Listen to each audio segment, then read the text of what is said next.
आरिफ भाई, welcome in Ahmedabad.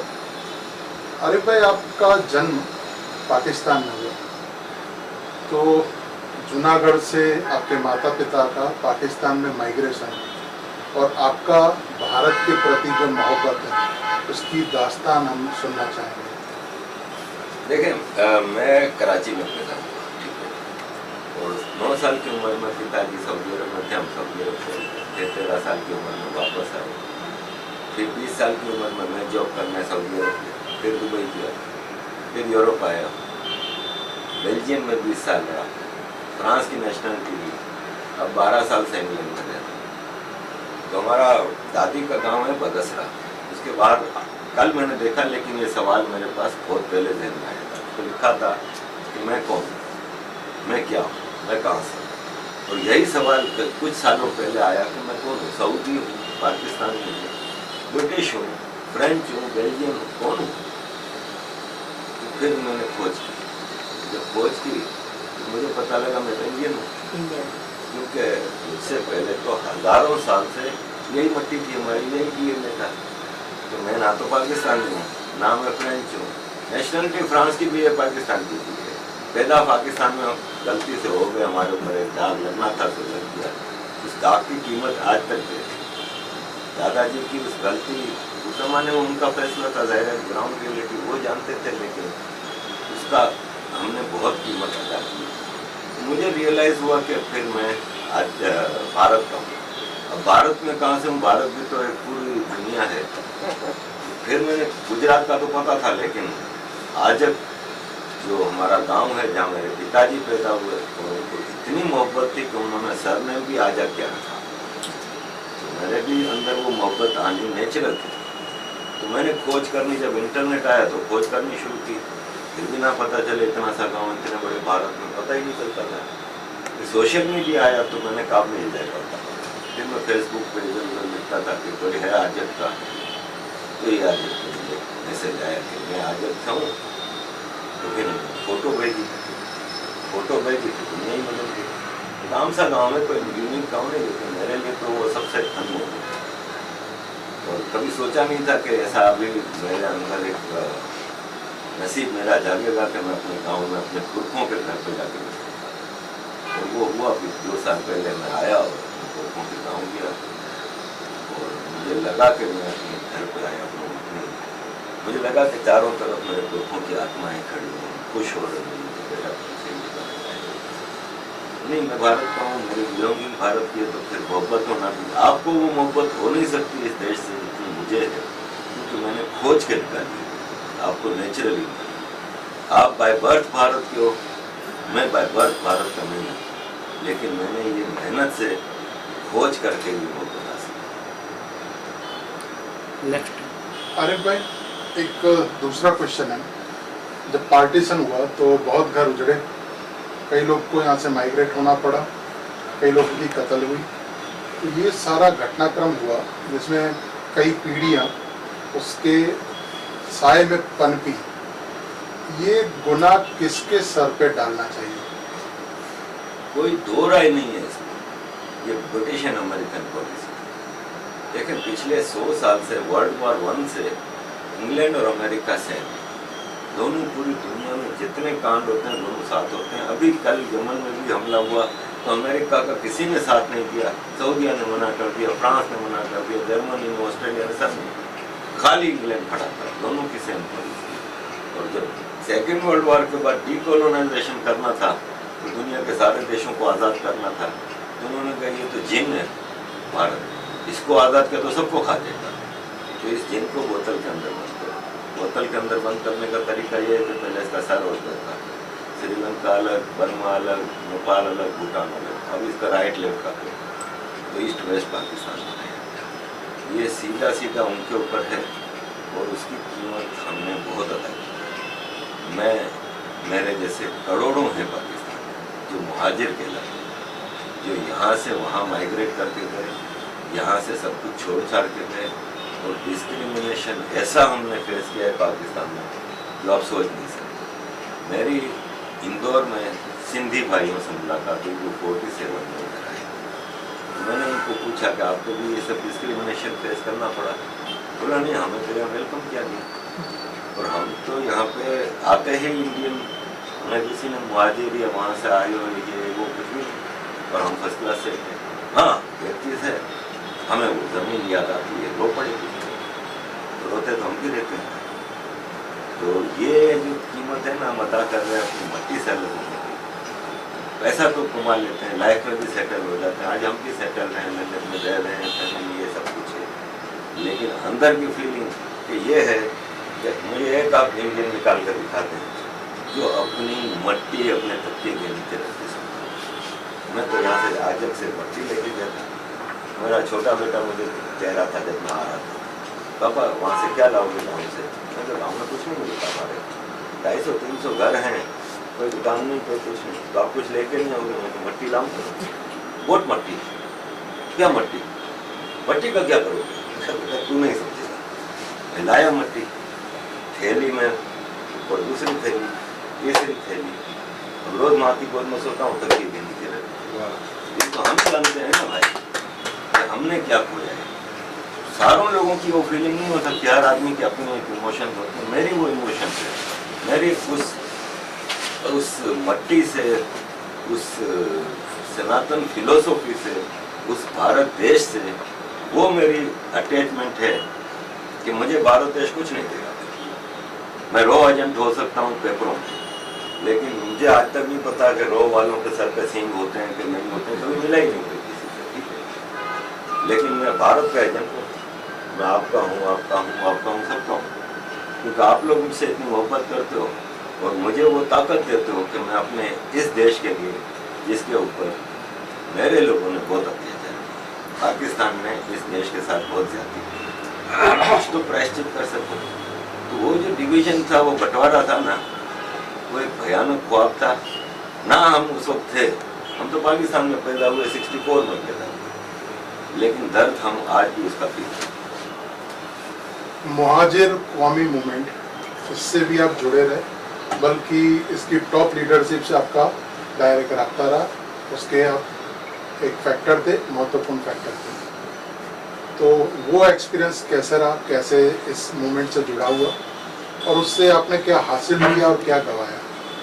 देखिए, मैं 94 में बेल्जियम में रहता था, तो मुझे लंदन में अल्ताफ भाई होते हैं जो इनके लीडर हैं, उनका मैसेज आया कि कराची में मिलिट्री ऑपरेशन हो रहा है, हमारे जवान मारे जा रहे हैं और घर घर में तलाशी के बहाने घुस रहे हैं, तो तुम लीगल रहते हो, ट्रैवलिंग कर सकते हो, फ्रेंच और इंग्लिश आती है, तो तुम यूनाइटेड नेशन जाओ, यूरोपियन पार्लियामेंट और लॉबिंग करो, बताओ दुनिया को कि तुम्हारी कौम के साथ क्या हो। तो मैं लंदन गया, फिर काबा से मुलाकात हुई और फिर मैंने ज्वाइन की एनपीएल, और मैं 94 से United nation, European parliament, French parliament, British parliament, American senate, American Capitol Hill जाता रहता था और कॉन्फ्रेंसें भी अटेंड करता था, और वहाँ पे हमारा पॉइंट ऑफ व्यू रखता था कि हमारी आर्मी कितना हम पे डील कर रही है, सब कुछ है। और फिर जब मुशर्रफ का पीरियड आया तो एनपीएल ने ज्वाइन की गवर्नमेंट, तो फिर अल्ताफ भाई ने मुझे पूछा कि तुम्हारा इरादा है पाकिस्तान जाने का? तो मुझे 15 साल हो गए थे यूरोप में, मैंने बच्चे जो थे मेरे, तो मैंने भी सोचा चलो वापस चलते हैं, शायद वहाँ पे पॉलिसी बदल गई हो, कुछ हो। तो मैं गया वहाँ पे, इलेक्शन लड़ा और कराची के जमशेद टाउन पर मेयर इलेक्ट हुआ, लेकिन तब्दीली नहीं है, तब्दीली बल्कि और नेगेटिव हो गई कि जब मैं कराची छोड़ के गया था तो कोई बुरके में नजर नहीं आता था, पूरा कराची की औरतें बुरके में, ठीक है, दाढ़ियाँ बढ़ गई थी। मुझे किसी मज़हब से इख्तिलाफ नहीं, मैं कहीं नहीं कह रहा कि इस्लाम में ये वो, मैं ये कह रहा हूँ कि आप एक मौलवी की गलत आइडियोलॉजी को क्यों प्रमोट, ठीक है। बुरका किसी ने पहनना है, मोस्ट वेलकम, लेकिन मुझे गुस्सा आता है उस औरत पे जो स्विमिंग पूल में लेट के ट्वीट करे कि आई सपोर्ट सीखा, ठीक है, वो आपके भारत की राना आइडियो है, ठीक है, कि ट्वीट करती है, फोटो लगाती है कि ये enjoying my vacation in Kerala with my family. आधे घंटे बाद वो बंगलोर में मुस्कान नामी लड़की, उसने एक ड्रामा किया, वो भी अगर हिजाबी वाली होती ना तो समझ में आती, वो पहले नहीं पहनती थी, वो एक क्या कहते हैं स्टिंग ऑपरेशन होता है ना, इस टाइप का उसने किया, बुर्का पहन के आई तो राना अयूब उसी स्विमिंग पूल में लेट के आई सपोर्ट ही था। भाई अगर तुम पहनती हो तो फिर समझ लो, तुम मदरसे को सपोर्ट करते हो लेकिन अपने बच्चे अमेरिका कनाडा में पढ़ते। तो इन चीज़ों से मुझे मौलवियों से इन चीज़ों से तो मेरा कराची बदला हुआ था। दूसरा ये कि जैसे आपके साथ बात कर रहा हूँ ना, मैं खुल के बात करने वाला है, ठीक है। वहाँ कराची में प्राइवेट दोस्तों में बैठ के मैंने आर्मी की मामले में करता रहता था। तो मुझे फिर अल्ताफ भाई का फ़ोन आया कि बेटा तुम भूल जाते हो कि तुम कराची में हो, जिनीवा में, और हम मुशर्रफ के पार्टनर ज़रूर हैं लेकिन तुम्हारी लाश भी नहीं मिलेगी। इस आर्मी को तुम जानते नहीं, तो तुम अगर ज़िंदगी से परेशान हो तो वापस आ जाओ, मरना है तो फिर बैठे रहो उधर। घर में जैसे ही घुसो तो माँ सबसे पहले आके आ गया जिंदा, क्या लेने आया है तू इधर, वापस जा। क्यों यहाँ पे छोटे बच्चे हैं, तू अपनी जिंदगी को खतरे में डाल दे। कमरे में जाओ तो बीवी शुरू हो जाए कि हम लोग क्या लेने आएंगे, या पेरिस बनाओगे कराची को, कभी भी नहीं बना सकते। मैं कहा मुझे भी पता नहीं बना सकते। तो 2007 में रिज़ाइन किया, 2 साल बाद 4 साल का टेन्योर था और वापस आया। तो ये पाया और ये खोया। एक क्वेश्चन एक यहाँ से याद आ रहा है, कराची जो सिटी रहा उसमें पार्टीशन के टाइम उसके बाद भी बहुत अच्छी तादाद में गुजरातियों की बस्ती रही, मेमन कम्युनिटी भी बहुत थी और हिंदू गुजराती भी बहुत थे। वहाँ पे बाकायदा गुजराती स्कूल थे और गुजराती में बैनर्स भी थे और एकेडमी भी चलती थी गुजराती साहित्य को प्रमोट करने के लिए। तो आपका राब्ता है अभी भी वहाँ पे। तो आज गुजराती लैंग्वेज और गुजराती बोलने वाले मुसलमान हो चाहे मेमन हमारे, तो उनकी स्थिति क्या है, क्या गुजराती पे हैं या उनने छोड़ छाड़ दिए ये सब? देखिए, अगर हम गुजरातियों को जिंदा रखा जाता कराची में, तो आज मैं आपके साथ गुजराती में बात कर रहा हूँ। तो मैं गुजराती हूँ, गुजराती नहीं आती। मेरे फादर यहाँ से गए तो 1956 में गुजराती मीडियम में मैट्रिक पास किया कराची से, लेकिन अयूब खान के मार्शल लॉ के बाद पाकिस्तान में सारी ज़बानें, सिंध में सिंधी भी नहीं पढ़ाई जाती थी, हमें सिंधी भी नहीं पढ़ाई गई, हम सिंध में रहते थे। अब आपने कहा कि कराची बनाने में जो गुजराती का किरदार था, तो जब मुंबई है तो मुंबई पोर्ट पे बहुत ज़्यादा बोझ पड़ने लगा ना, तो अंग्रेज़ सरकार एक और पोर्ट दी, तो इनको सिंध में कराची मिला जो कि एक मच्छरों की बस्ती थी। तो इन्होंने कहा इसको ये नेचुरल पोर्ट है, डेवलप करते हैं। तो इन्होंने सबसे पहली आवाज़ गुजरात में लगाई कि गुजरातियों पैसा था, इधर इन्वेस्ट करो। गुजराती, मेमन कम्युनिटी, पारसी, ये सब आए कराची, और सिंध के हिंदू से, इन सब ने मिल के कराची को, जो आज कराची बना है, वो उन्होंने, उनकी मेहरबानी से आज कराची डेवलप हुआ और फिर उनको ही सब भागना पड़ा। मेमन तो मुसलमान वहाँ पर रह गए, लेकिन हिंदू गुजराती, हिंदू सिंधियों को भागना पड़ा। पारसी, कल किसी ने पिक्चर लगाई कि टोटल पॉपुलेशन ऑफ पारसीज इन कराची 11 लोग। उन्होंने ये शहर बनाया, ये जमशेद टाउन का मैं मेयर बना, उसका नाम जमशेद साहब थे, जो उनके नाम पे जो मेयर रहे थे कराची शहर के। तो कराची बनाया इन सब ने। आज गुजराती ना होने लगा। हम जब छोटे छोटे थे तो हर दुकान, आपको पता है गुजराती मेहमान, छोटी छोटी दुकान होती है, उसमें बैठे होते हैं आलती पालती मार के, सबके पास मिल्लत गुजराती अखबार, डॉन गुजराती अखबार। आज नहीं होते, क्योंकि हमें सीखने ही नहीं। मेरी माँ जब खत लिखती थी ना मेरे फादर को सऊदी अरब, तो गुजराती में लिखती थी, उसको बेचारी को कोई और जबान आती नहीं थी, गुजराती थी जबान। लेकिन उसके इमीडिएट बाद मेरी पीढ़ी जो है उसको गुजराती नहीं आती। तो हमारे पाकिस्तान में गुजराती को तो सिस्टमेटिकली ख़त्म कर दिया, और उसमें भी आप पॉलिटिक्स में भी देखें तो अभी MQM बनी, तो MQM ने कहा कि ये मुहाजिरों की पार्टी है, लेकिन इसको उर्दू स्पीकिंग कहते थे। तो हम तो उर्दू स्पीकिंग नहीं थे, हम जुड़ तो गए उसके साथ। तो कुछ साल पहले मैंने पूछा उधर, मैंने कहा मैं तो गुजराती स्पीकिंग हूँ, मैं तो उर्दू स्पीकिंग नहीं हूँ, उर्दू स्पीकिंग तो यूपी बिहार उधर से हैं। तो मैंने कहा कि मैं तो नहीं हूँ भाई, मैं तो गुजराती स्पीकिंग हूँ, मैं कैसे इस पॉलिटिकल पार्टी उर्दू स्पीकिंग कैसे। तो गुजराती की एक अलग आइडेंटिटी है, वो पाकिस्तान में ख़त्म की गई सिस्टमेटिकली। बोरा कम्युनिटी इतनी है, और आज भी वो गोरा कम्युनिटी अपने बच्चों को गुजराती सिखाती। हम मेमनों में ये बदकिस्मती रही कि आप यकीन माने मेरी बीवी मेमन है, उसको मेमनी भी नहीं आती है। तो चलो अपने भाई बहनों के साथ आज भी मेमनी में बात होती है, कजन्स के साथ सब कुछ, लेकिन उसको मेमनी भी नहीं आती। उसके माँ बाप ने उसको उर्दू में वो किया, तो सिस्टमेटिकली कराची से गुजराती का खात्मा किया गया। मैं अमेरिका जाता हूँ, गुजराती भाई दोस्त हैं, घर जाता हूँ उनका बच्चा गुजराती बोलता है, इंग्लैंड में गुजराती बच्चा गुजराती। पाकिस्तान में सिस्टमेटिकली खत्म। एक आप भी शायद उनके प्रशंसक होंगे, फैन होंगे, मैं तो हूँ ही, हुसैन हक्कानी। उन्होंने एक बुक लिखी है Pakistan between Moscow and military. उसमें कैसे टाइमलाइन के साथ रेडिकलाइजेशन पाकिस्तान का होता गया और ग्रेजुअली पाकिस्तान में ये मजहब का जो अनुवाद है वो बढ़ता गया। तो आपकी दृष्टि से, मतलब आपके ओपिनियन से, रेडिकलाइजेशन 1947 के बाद से ही शुरू हो गया था या जियाउल हक ने आने के बाद ये सब काम किया? इस्लामिक रेडिकलाइजेशन है ना, वो तो 79 से पहले दुनिया में भी नहीं था।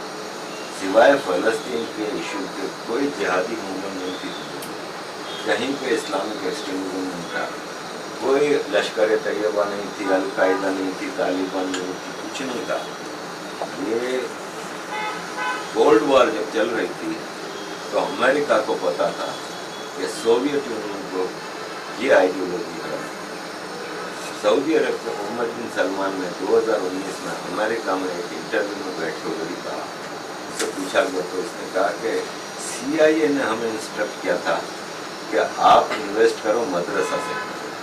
Europe, America, Pakistan, India, Bangladesh इधर मदरसे डालो, और उन मदरसों में देवबंदी मदरसे थे सारे, और वो एक पर्टिकुलर आइडियोलॉजी प्रमोट की गई, ग्रूम किया गया लोगों को कि तुम्हारा मजहब खतरे में है और जिहाद तुम पर फर्ज है, और जिहाद का मतलब है कि काफिर हो।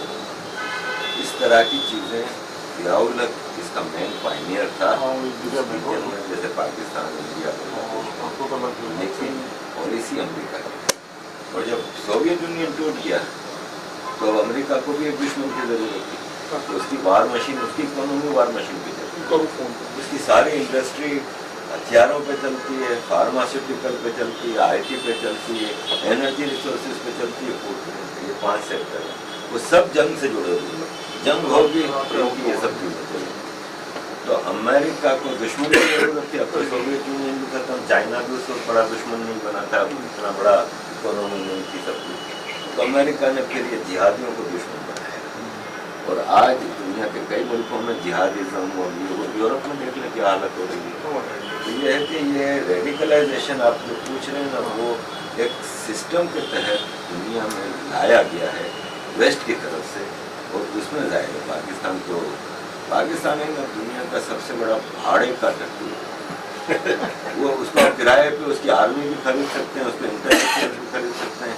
अमेरिकन अटॉर्नी जनरल का ऑन रिकॉर्ड बयान मौजूद है कि पाकिस्तानी पैसे के लिए अपनी माँ भी देते हैं।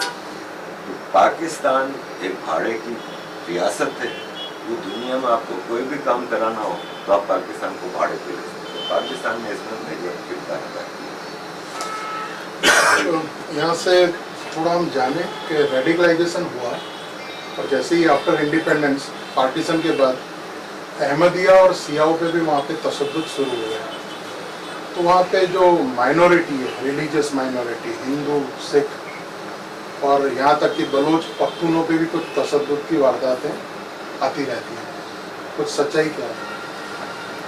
ये है, और बदकिस्मती से आप ये सवाल कर रहे हैं कि ये है कि इतनी बदकिस्मती है। मैं इतना ह्यूमन राइट्स का काम करता हूँ, मैं कहता हूँ गारंटी के साथ कि दुनिया का most oppressed group of people जो है ना, वो पाकिस्तान का हिंदू पर्टिकुलर। 1000 लड़की साल की किडनैप होती है, रेप होता है, रेपिस्ट के साथ उसकी ज़बरदस्ती शादी कराई जाती है, उसको ज़बरदस्ती कन्वर्ट किया जाता है। अब आप इसको सिर्फ इतने में ना लें, मैं आपको इसकी मिसाल देता हूँ। मेरी बेटी है, उसकी शादी है, ठीक है, मैं उसकी शादी कराऊंगा। अब उसके ससुराल वालों को, उसके पति को पता है कि अगर हम इस पर अत्याचार करेंगे तो उसका बाप है, उसका खानदान है, वो पीछे आएगा। एक हिंदू लड़की को जब इस तरह से कन्वर्ट करके शादी की जाती है ना, तब वो मुसलमान है, वो अपने हिंदू माँ बाप से नहीं मिल सकती। उसके साथ आप कुछ भी करें, उसको आगे बेच दें, आप उसकी ऑर्गन ट्रेडिंग करें, काट पीट के बेच दें, कोई पूछने वाला नहीं। वो लाइफ टाइम के लिए स्लेव बन जाती है। इससे ज़्यादा भयानक कोई चीज़ नहीं। ये पाकिस्तान की हिंदू लड़कियों के साथ हो रहा है। और मैं नहीं कह रहा, ABC अमेरिका का इतना बड़ा इंस्टीट्यूट है, उसकी रिपोर्ट है कि 1000 लड़की साल की पाकिस्तान में इस तरह की है। एक सिख लड़की, ननकाना साहब सिखों की सबसे मुकद्दस जगह है, वहाँ से अगवा हुई। 2 साल के बाद उस लड़की ने अपने पति के पाँव छुए और बोला कि मेरे माँ बाप से एक बार मिलने तो दो मुझे, मैं तो मुसलमान भी हो गई हूँ, तुम्हारे बच्चे की बाँह बन गई, सब कुछ है। उसने कहा चल ले जाता है। उसको ले गए उसके माँ बाप के पास। अब वो सिख माँ बाप थे। ननकाना साहब के गुरुद्वारे के बराबर में उसका घर। लड़की गई अंदर, तो बीमार रोए धोए सब कुछ हो। फिर उसकी माने का तूने क्यों कन्वर्ट हुई? तो कहती आप सबकी वजह से। क्योंकि उसने कहा कि तुमको तो मार देंगे, उनको भी मार देंगे अगर तुम मुसलमान नहीं हो। तो ये अपने छोटे भाइयों को बचाने के लिए आप लोगों को, इसके माँ बाप ने कहा हम तुम्हें वापस नहीं जाने देंगे। अच्छा, ये बात मैं कह रहा हूँ ना, ये ऑन रिकॉर्ड आप गूगल पर ढूंढें, ननकाना साहब स्टोन पेल्टिंग, आपको मिल जाएगी स्टोरी, ठीक है। तो उसने कहा कि हम नहीं जाने देंगे तुम्हें। अब क्या हुआ कि पूरा ननकाना साहब, मुसलमान जितने थे मदरसों में ऐलान हो गया, पूरा ननकाना साहब उसके घर के सामने जमा हुआ। पथराव कहाँ पे हो रहा है? गुरुद्वारा साहब, गुरु नानक देव जी की जन्मभूमि, वो गुरुद्वारा, उस पर पथराव किया। एडमिनिस्ट्रेशन आई, पुलिस आई, अंदर गई, लड़की को घसीटते हुए बाहर लाई। ये मुसलमान हो गई, अब तुम्हारा इससे कोई ताल्लुक नहीं। इसको उसके हवाले। इतना भयानक है। अब इससे भयानक स्टोरी देखो, 2 महीने पहले एक कुमारी लड़की हिंदू, इसके साथ भी यही सब कुछ होती थी, उसने आखिर तक इस्लाम कबूल किया, ठीक है। उसका जबरदस्ती सर्टिफिकेट बना के गन पॉइंट पे इसका वीडियो बना दिया। अब वो पहुंच गई पुलिस में। तो मैं तो 16 साल का, मैं अगर इस्लाम जबरदस्ती कबूल किया, और अगर मैं जबरदस्ती ना भी करूं तो भी कम अज कम मेरा बनता ही नहीं है। मैं कॉन्स्टिट्यूशनली 18 साल की उम्र से पहले ना इस्लाम कबूल कर सकती हूँ, ना मैं वोट डाल सकती हूँ, मैं तो सिम भी नहीं ले सकती मोबाइल की। तो अदालत ने कहा इसका चेक करो, ये 18 साल से कम है। मेडिकल हुआ, पता चला 18 साल से कम है। तो अदालत ने कहा ये केस खराब है, इसको दारुल उमान भेज दो। और वो लड़की उधर ही रोने धोने लगी। इसके माँ बाप उधर के, भाई मेरी बेटी है, हमारे हवाले करो भाई, दारुल उमान क्यों भेज दो? नहीं दी, दारुल उमान में भेज दी। और दारुल उमान में रोज शाम को बड़े बड़े मंत्रियों की, ब्यूरोक्रेट्स की, जजेस की, आर्मी ऑफिसर्स की गाड़ियाँ आती हैं और लड़कियाँ चुप करके ले जाती हैं। आप बताएं इससे बड़ा अत्याचार क्या होगा कि 16 साल की लड़की को उसके माँ बाप के हवाले नहीं कर रहे थे। हाँ मानते हैं क्या इसको जबरदस्ती इस्लाम कबूल कराया गया, अंदर है लड़की है सब, तो यार फिर माँ बाप के हवाले करो। ये है पाकिस्तान में मिडिल क्लास, इंटेलेक्चुअल क्लास होगा, तो उनकी नज़रों में भी ये सब चीज़ें आती होंगी मीडिया से, तो उनकी कोई आवाज़ नहीं है, कोई को भी ये चीज़ पसंद नहीं आ सकती कि ऐसा किसी के भी साथ तशद्दुद हो, किसी की भी बहन बेटी के साथ हो, तो वो मिडिल क्लास हो या तो वो इंटेलेक्चुअल क्लास या तो वहाँ के जो सहाफ़ी हैं, इस पे कभी आवाज़ उठाते हैं, या ये पूरा स्टेट और कम्युनिटी का मिला जुला कुछ क्रियाकलाप चल रहा है? आप बबूल की फसल उगाएं तो क्या होगा? बुरी होगी तब। तो आप पाकिस्तान में जब बेसिक 4 साल की उम्र में मदरसे से ही आप बच्चे का टीचर शुरू करते हैं, तो वो एक आइडियोलॉजी लेके आएगा ना। देखें, मैं तो मदरसा गया नहीं, मेरे माँ बाप ने मुझ पर कई एहसान किए, भारत से मोहब्बत सिखाई शुरू से, क्योंकि अपने गांव की बात इतने प्यार से करते थे, बचपन की बातें, कि हमें इस देश से हमेशा प्यार था।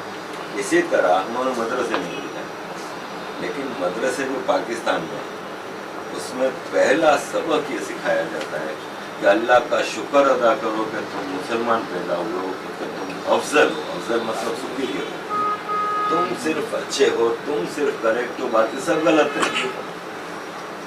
हिंदू तुमसे कमतर है, क्रिश्चियन तुमसे कमतर है।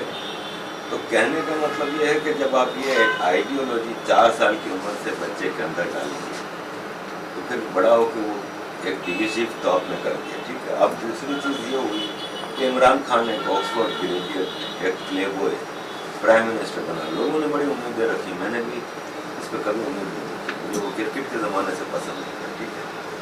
आपके भारत के फॉरेन मिनिस्टर ऑफ स्टेट रहे सलमान खुर्शीद, वो मुझे एक बार यूएन में लंबी चौड़ी कहानी है, लेकिन एक बार मुझे वो काफ़ी देर समझाते थे कि इमरान खान को सपोर्ट करें। जिस दिन इमरान खान, जब वो मनमोहन सिंह साहब की सरकार में मिनिस्टर ऑफ स्टेट और फॉरेन अफेयर्स थे, तब मुझे समझाते रहे इमरान खान को सपोर्ट करें। इमरान खान इस पाकिस्तान का प्राइम मिनिस्टर बन जाएगा ना, तो आप देखना कि भारत और पाकिस्तान बहुत ही टॉप पे चले जाएंगे।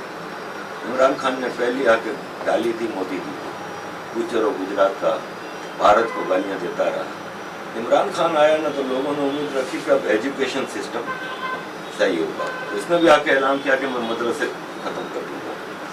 मैं नहीं पता था कि वो कर क्या रहे। उसने स्कूलों को ही मदरसा बनाया, करिकुलम चेंज कर दिया। वो मदरसे के जो करिकुलम थे वो स्कूल में, अब 5-6 सब्जेक्ट क्या थे, हदीस, कुरान, इस्लामियात, इस्लामिक हिस्ट्री, ये सब जो है करिकुलम चेंज कर दिया। तो फिर आप जाहिलों की फौजी तैयार करेंगे पाकिस्तान में, और क्या करेंगे। अब मेरा मानना ये है कि रिलीजन है ना, is a very personal thing. मुझे अपने बच्चों को अगर मुसलमान बनाना है तो मैं तालीम दूँ, मेरी बीवी तालीम दूँ, इतना तो हम भी एज ए मुसलमान। आप हिंदू हैं, आपको इतना तो अपने धर्म का पता है कि आप अपने बच्चों को गीता का पाठ पढ़ा सकते हैं, चीज़ें सिखा सकते हैं। स्कूल में आप भेजें एक को। 2003 में मैं जब एक फ्रेंच मेंबर ऑफ पार्लियामेंट से मिला तो उस वक्त फ्रांस में कानून आया था कि स्कूल में रिलीजियस साइंस पहन के नहीं जा सकते, आप क्रॉस पहन के नहीं जा सकते, आप हिजाब पहन के नहीं जा सकते, वगैरह वगैरह। तो मैंने उस एमपी से, फ्रेंच एमपी से पूछा, मैंने कहा कि ये कानून का बेसिक रीज़न क्या है, क्या वजह से लाए, डिस्क्रिमिनेशन नहीं है ये। इसमें का डिस्क्रिमिनेशन कैसा, उसमें क्रिश्चियन को भी मना है क्रॉस पहनने की। और वजह तुमने पूछी तो वजह ये कि we want to develop a single French nation, not divided on grounds of religion, ये वो। तो किसी भी देश की तरक्की के लिए आपको एक कौम डेवलप करनी चाहिए। पाकिस्तान में वो एक कौम अब डेवलप हो रही है जाहिलों की, क्योंकि आपका वहाँ पे हिंदू का सफाया हो रहा है, सिख का सफाया हो रहा है, और देवबंदी पाकिस्तान की पॉपुलेशन का शायद 20% हो रही है, लेकिन पॉलिसी मेकिंग 100%। बरेलवी 70% है पाकिस्तानी पॉपुलेशन का, लेकिन उनका वो मतलब वायोलेंस इतना नहीं है कि वो पॉलिसी पर असर करे। तो पाकिस्तान की पॉलिसी, बल्कि मैं कहूँगा कि 1% है पाकिस्तान की पॉपुलेशन के अहले हदीस, और अहले हदीस पाकिस्तान की जो टेररिज्म की पॉलिसी है उसके पायनियर है। तो पाकिस्तान में एजुकेशन का ये हाल है। लेकिन दूसरी तरफ देखें तो सऊदी के क्राउन प्रिंस जो हैं मोहम्मद बिन सलमान, वो मॉडर्नाइजेशन कर रहे हैं। सऊदी में जो पॉसिबल नहीं था आज से 20 साल पहले, किसी को बोलते तो कोई मानता ही नहीं कि ये सब यहाँ पे होता है। ऐसी तब्दीलियाँ वहाँ पे आ रही हैं और रूलर खुद वो कर रहे हैं। और इस चीज़ को आप कैसे देखते हैं और इसका इम्पैक्ट इंडियन सब कॉन्टिनेंट के अंदर खासतौर पे मुसलमानों के साथ क्या रहने वाला, आपको क्या लग रहा है? लेकिन मैं समझता हूँ कि इस वक्त दुनिया में 2 मेरे फेवरेट लीडर जिन्होंने मतलब रिवोल्यूशनरी भी किया, एक है प्राइम मिनिस्टर नरेंद्र मोदी जिन्होंने इस देश को कहाँ से कहाँ पहुँचाया, और एक मोहम्मद बिन सलमान। मोहम्मद बिन सलमान ने आज से 5 साल पहले मॉडर्नाइजेशन शुरू किया। मेरा तो बचपन भी वहाँ गुजरा है, मैंने पहली जॉब भी उधर की। तो मैं हैरान होता हूँ कि आज सऊदी अरब में औरतें ड्राइव कर रही हैं, बुर्के की पाबंदी खत्म हो गई। तो सबसे बड़ी जो 2 चीज़ें उसने की, एक तो औरत को महरम की पाबंदी से अलग कर दिया। अब महरम 4 रिश्ते हैं एक औरत के, बाप, भाई, शौहर, बेटा, वो इन चार की मर्जी के बगैर बाहर नहीं निकल सकती अकॉर्डिंग टू शरिया। और सऊदी अरब की औरत सऊदी अरब से बाहर ट्रैवल नहीं कर सकती थी, चाहे उसका शोहर परमिशन दे तो भी, बगैर महरम के जा ही नहीं सकती बाहर। वो उसने हटा दिया। तो सबसे बड़ा काम क्या है, उसने कहा हदीस ऑथेंटिक नहीं। इस्लाम के दो पिलर हैं, कुरान और हदीस।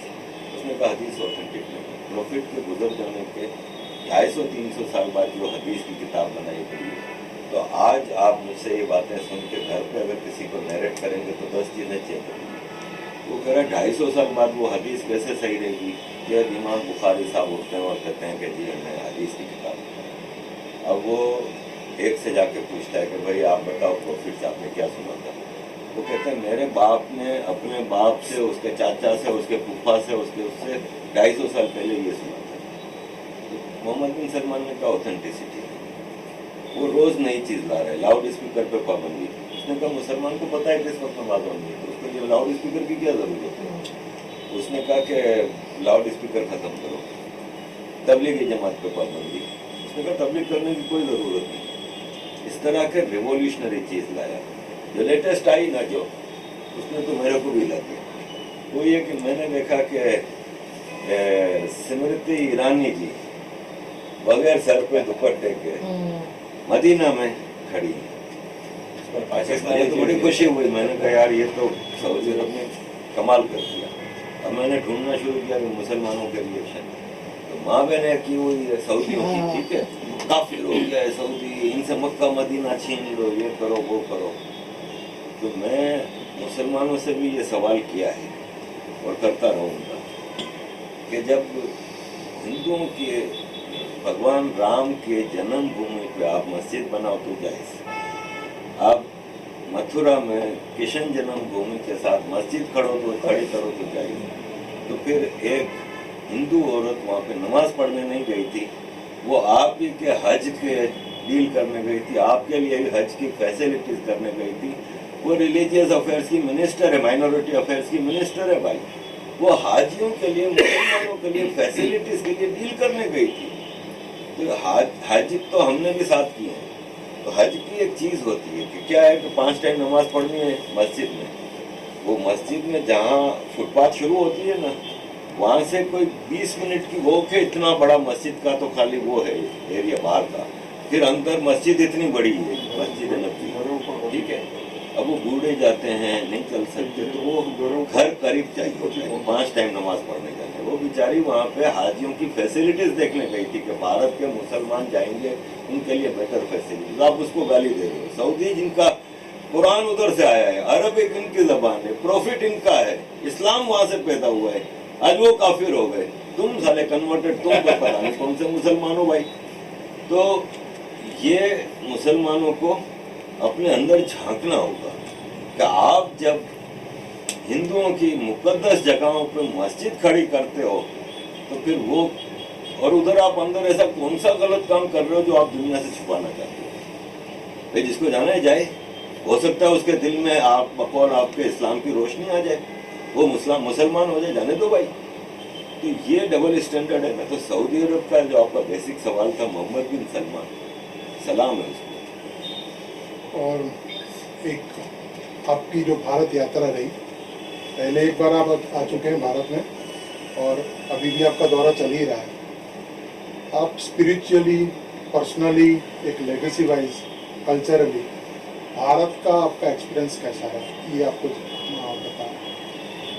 मैं बहुत बोलता हूँ और बहुत मेरे पास अल्फाज का ज़ख़ीरा है, लेकिन इस टॉपिक पे आके मैं अपने इमोशंस को लफ्ज़ नहीं दे सकता। इतना मैं मजबूर हो जाता हूँ कि मेरे पास लफ्ज़ नहीं होते कि मैं अपनी फीलिंग्स बता सकूँ कि इस इलाके में मेरी जो भारत यात्रा है वो इमोशनली कैसे है। अच्छा, गुजरात ठीक है, मेरा इलाका है, लेकिन पूरे भारत में मुझे जो मान सम्मान मोहब्बत मिली, एक मिसाल ले लें कि मैं ऋषिकेश में वो राम झूला है, उस पर खड़ा था तो एक फैमिली आई, आप आरिफ अजब, इतने प्यार से मिले, इतने उससे मिले। कल हम कहीं थे तो वहाँ पे कच्छ से 350 किलोमीटर वो ड्राइव करके एक आदमी कच्छ की सुंदर ये मोहब्बत और कहाँ मिलेगी। तो मुझे तो पूरे भारत, अब आप यकीन माने कल मैंने ट्विटर पर अपना अहमदाबाद का नंबर अपने दोस्त का डाला है, चेन्नई से फ़ोन आ रहे हैं, कोचीन से फ़ोन आ रहे हैं, कलकत्ता से आ रहे हैं, पूरे भारत से। तो मैं कहता हूँ कि मुझे जो ये दौलत मिली है ना यहाँ से, वो अनमोल है। वो भारत के रिचेस्ट पर्सन गौतम अदानी भाई, मुकेश अंबानी भाई भी नहीं खरीद सकते जो मुझे बगैर कोई उसके मिली है। मतलब यहाँ पे पूरे भारत में, मैं इंदौर गया तो मेरा होटल का कमरा है ना 1 मिनट खाली नहीं होता, बैठने की भी जगह नहीं होती थी, इतने लोग मिल जाते। मैं एक्सपेक्ट नहीं कर रहा था कि इंदौर जैसे शहर में मेरे साथ इतने लोग होंगे। मुंबई गया, पुणे गया, हरिद्वार गया, ऋषिकेश गया, दिल्ली, फिर यहाँ पे मैं राजकोट से चला हूँ और मेरा ख्याल है इंडिया के, ये गुजरात के मैंने कोई 8-10 जगहों पे गया हूँ। मैं द्वारका गया, नागेश्वर गया, आजक गया, माटवा गया, कुटियाना गया, बगसरा गया, पोरबंदर गया, अभी इधर अहमदाबाद में हूँ और अहमदाबाद में भी इतने दोस्त मिलने आए। मैं उनको कुछ दे तो नहीं रहा, ठीक है ना, मैंने उनको थोड़ी कहा कि आपको 1000 रुपया दूंगा, मुझसे मिला है, मोहब्बत है ना। तो ये जो इस दौरे में मुझे मोहब्बत मिली है वो अनमोल है। फिर स्पिरिचुअली भी देखें ना तो मुझे एक चीज़ होती है कि मेरे पिताजी ने तो नमाज पढ़ी मस्जिद में, लेकिन मेरे पुरखों ने तो इन मंदिरों पे ही हाजिर दी है, चाहे वो सोमनाथ का मंदिर है, तो मैं महाकाल भी किया, मैंने गंगा स्नान भी किया, मैं इधर द्वारका भी गया, सोमनाथ भी गया। कोशिश है कि मैं अपने पुरखों की उस रिवाइव भी करूँ जो चीज़ थी। और मैं बेसिकली सनातन फिलोसॉफी को बहुत पसंद करता हूँ। इसकी वजह यह है कि जो गीता में है ना, वो मुझे कहीं ना कहीं से बहुत पहले मिलता रहा है, लेकिन मुझे नहीं पता था कि वो गीता है। जैसे मैं 94 में यूनाइटेड नेशन किया ना, तो हमें एक किताब छोटी सी दी हुई, उस पर लिखा था universal charter of human rights. उसमें सारे ह्यूमन राइट्स थे, right to life is basic life, right to food, right to, ये पूरा उसके आर्टिकल्स थे, ठीक है। बहुत सालों बाद जब मैंने गीता पढ़ी तो मैंने कर लो भाई कॉपी पेस्ट है, यहाँ से कट करके गीता से उन्होंने यूनिवर्सल चार्टर, गीता वही चीज़ कह रही थी। आज का साइंटिस्ट आपको कह रहा है बायोफूड, गीता उस वक्त कह रही थी हजारों साल पहले। यही क्लाइमेट के हवाले से ये चीज़ है। तो इसमें मुझे जो बेसिक थ्योरी ऑफ लाइफ, देखें आप प्रैक्टिकल आदमी हैं, आप भी रोज़ रोजी रोटी कमाने काम काज के लिए निकलते हैं, आपको कोई तकलीफ होती है तो आप ये तो एक्सपेक्ट नहीं करते कि महादेव आके इधर करेंगे या मुसलमान लोग। प्रैक्टिकली हमें अपनी लाइफ खुद जीनी होती है। कोविड ने हमें बहुत कुछ सिखाया कि कोविड में साइंटिस्टों ने वैक्सीन बनाई और मामला सेट हो गया, लेकिन हम स्पिरिचुअली लगाव रखते हैं। मुझे मेरा एक कनेक्शन है, वो सनातन के भगवानों से ज़्यादा कनेक्शन है, लेकिन मैं उसको भी अपने वर्ड्स में नहीं बता सकता। लेकिन ये है कि हाँ, मैं स्पिरिचुअली सनातन हूँ, ठीक है। बाकी मैं, आप मुझे ये नहीं है कि मैं प्रैक्टिकली इतना वो नहीं हूँ, लेकिन मैं सनातन की बेसिक फिलोसॉफीज पे बिलीव करता हूँ। जैसे कि आपके प्रॉफिट मोहम्मद ने आखिरी खुतबा दिया ना, तो उसमें कहा कि आज मैंने इस्लाम कंप्लीट कर दिया, तुम लोगों को पूरा ज्ञान दे दिया, अब तुम लोगों पे फर्ज है कि तुम इस पर फॉलो करो और बिलीव करो, नहीं तो सरतन से जुदा और आखिरत में जन्नत में आग में जलोगे। गीता में भगवान कृष्ण ने अर्जुन को यही कहा कि आज मैंने तुम्हें पूरा ज्ञान दे दिया, लेकिन अब ये तुम्हारा मसला है, कबूल करो तो करो, नहीं करो तो नहीं करो, कोई जबरदस्ती नहीं, ठीक है। हाँ, कर्म पे बिलीव करो, तुम अपने कर्म पर ध्यान दो, जो एक्ट करते हो वो तुम्हारे को कहीं ना कहीं सामना करना पड़ेगा। इस कायनात का ख्याल रखो, फल फूल, आसमान, जानवर, परिंदा, मछली, सबका ख्याल रखो, किसी को तकलीफ ना दो। डिफरेंस यहाँ पे आकर फिर मेरे अंदर एक परिवर्तन आता है। आपकी यूट्यूब चैनल है, आप सोशल मीडिया पे भी बहुत एक्टिव है, यूट्यूब चैनल आपकी इंडियंस में भी बहुत पॉपुलर है, और मैं ये चाहूँगा कि आप अपनी यूट्यूब चैनल की कमेंट्री कंटेंट जो भी है और उसका थोड़ा परिचय दें, ताकि जो फॉलो नहीं कर रहे हैं वो भी करें और रेगुलर हम सभी देखें।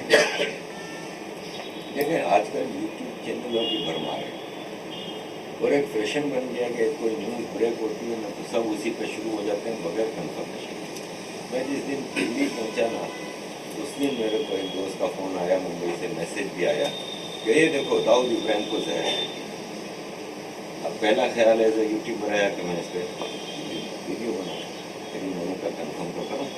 अब मैंने कराची में कुछ दोस्त हैं, मेमन फैमिलीज हैं जिनसे दाऊद इब्राहिम की इस तरह मेरे अपने पर्सनल जर्नलिस्ट दोस्त हैं, फ्रांस में आज टीवी के जो चीफ हैं, इस तरह कई हैं, हुसैन हक्कानी भाई, उनसे अक्सर मेरी बातें की रहती है। और मुझे कंफर्मेशन मिली 2-2.5 घंटे की रिसर्च के बाद कि ये ड्यूटी की है। दोस्तों भारत का पूरा मीडिया दाऊद इब्राहिम को मार चुका था। सारा YouTuber, I was the first one जिसने ये खबर ब्रेक की थी। इसके बाद सारा मीडिया ने भी मुझे बुलाया और सब कुछ किया। तो मेरी कोशिश ये है कि मैं पूरी रिसर्च के बाद ऑथेंटिक खबर लोगों तक लाऊं, क्योंकि अगर ऑथेंटिक खबर नहीं होना तो ये ज़्यादती है कि आप फेक न्यूज़ चला रहे हैं। इसी तरह मुझे दिल्ली से मैं गुजरात आ रहा था, तो मैं एयरपोर्ट के लिए खड़ा था, तो मुझे खबर आई कि पाकिस्तान में इमरजेंसी लगने वाली है 2 घंटे में, चीफ इलेक्शन कमिश्नर ने रिज़ाइन करने वाला है और आर्मी चीफ शायद मार्शल लॉ लाएगा, ये वो। तो वही अगेन पहला ख्याल आया कि अब मैंने रिसर्च की तो मैंने कहा सब बकवास है, ठीक है, मैंने कहा सुबह तक वेट करते हैं, शायद अगर सच्ची तो ये झूठी निकली। तो मेरा यूट्यूब की कोशिश होती है, और मैं जितना वीडियो बनाता हूँ ना, आधे घंटे की वीडियो है, 20 मिनट की है, लेकिन 6 घंटे की रिसर्च है, उस पर पूरा स्टडी करके। अभी मेरी आखिरी वीडियो जो परसों लगाई थी वो ब्रिटिश ग्रूमिंग के, उसके लिए मुझे कोई 12-13 घंटे मुख्तलिफ किताबें पढ़नी पड़ी। एक लड़की सारा विल्सन है, वो विक्टिम थी, और 11 साल की उम्र से ये पाकिस्तान उसने नाम दिए हैं कि 177 पाकिस्तानी मुझे रोज़ रेप करते हैं। वो किताब पूरी पढ़ी मैंने, पूरा उसका बैकग्राउंड चेक किया, 13-14 घंटे की मेहनत के बाद वो वीडियो बनाई। तो मेरी कोशिश होती है कि मैं ऑथेंटिक चीज़, वेल रिसर्च चीज़ आपके सामने लाऊं, क्योंकि एक बार मेरी कोई न्यूज़ फेक निकली ना, तो आधा फॉलोअर तो भाग जाएगा, कहेगा ये भी बकवास करता है। तो इसलिए मेरी दूसरे यूट्यूबर से भी रिक्वेस्ट है कि भेड़ चाल में व्यू बनाने के लिए ऐसे ही ना चल पड़े, रिसर्च कर लिया।